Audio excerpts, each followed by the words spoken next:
So I am somebody. Some of you know me and know this about me. I am somebody who really tries to be real, honest, present, thoughtful, highly imperfect. Let me be clear.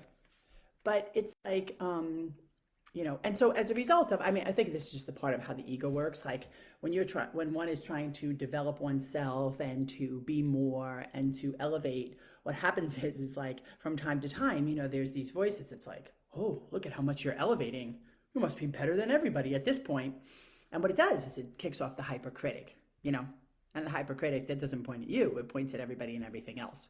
So it takes me sometimes a little while to sort of like separate, what I'm really seeing and might be validly concerned about from that place of like, oh my God, what in God's name is going on, right?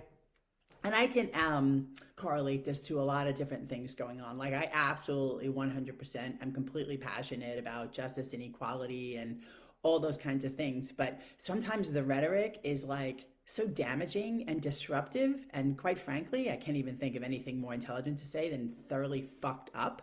That I just find myself reeling from it because I'm like, what is going on? And it's not that there's really even inherent disagreement in the way that I'm looking at it. I mean, I can I can strip a lot out of what people are saying and boil it down to basic nuts and bolts and be like, yeah, I can agree with that. But it's things like, for example, let's say the work world where people are like, oh, we really want to balance the world out. And so what I did was I said, where are we imbalanced? And I know that we live in a world that says that, for example, women and people of color, as two examples, have not had enough opportunity at positions of leadership, and we should do our utmost to create more opportunities, more avenues, et cetera, et cetera, et cetera. But along with that rhetoric goes, that's because those white dudes fucked it up. And then with that is this idea that if we just take them out and replace, that'll solve the problem. But there are some inherent structural problems in business. And one could say that I wouldn't say that business structures are about men, but business structures are fundamentally masculine if you look at energy, not gender. And so, like, to me, what's happened as of late is I've worked with more than a few women who are business owners, leaders, C-suite executives, etc.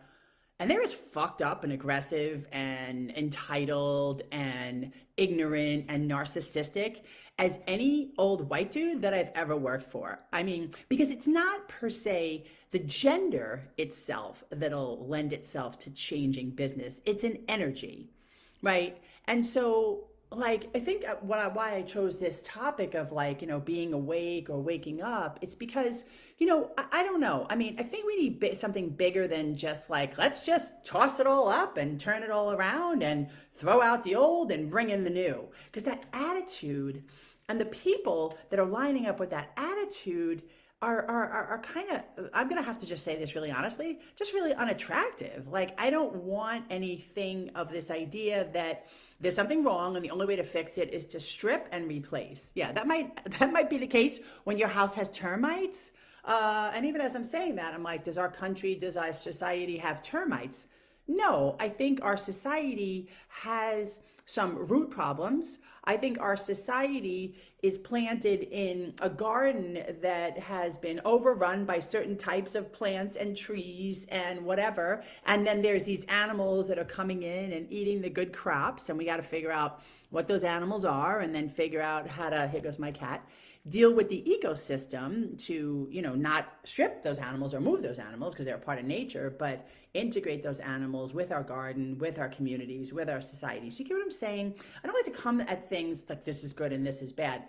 But sometimes it's like, especially like in business, for example, I work in a service industry. I work for myself. And sometimes the way that the people I work with act, I just go, and these are people who are black and white and male and female and young and old. And it's just this awful, like this god awful sense of ignorance and entitlement from highly educated, highly intelligent people who just fundamentally have their head up their ass and don't give a shit about what's happening with anybody else. They don't cancel appointments. They don't show up for stuff. They don't communicate. It's like, and again, I totally get this idea that like, well, I'm not a productivity monster. Totally fine, man. If you got problems, if you got issues, step out, step aside, do your thing, but just be honest. Be awake, be aware, and be present to understand that like what's happening for you isn't at the center of the universe and there's other people involved, and whose time you take up when you're not all right, you know.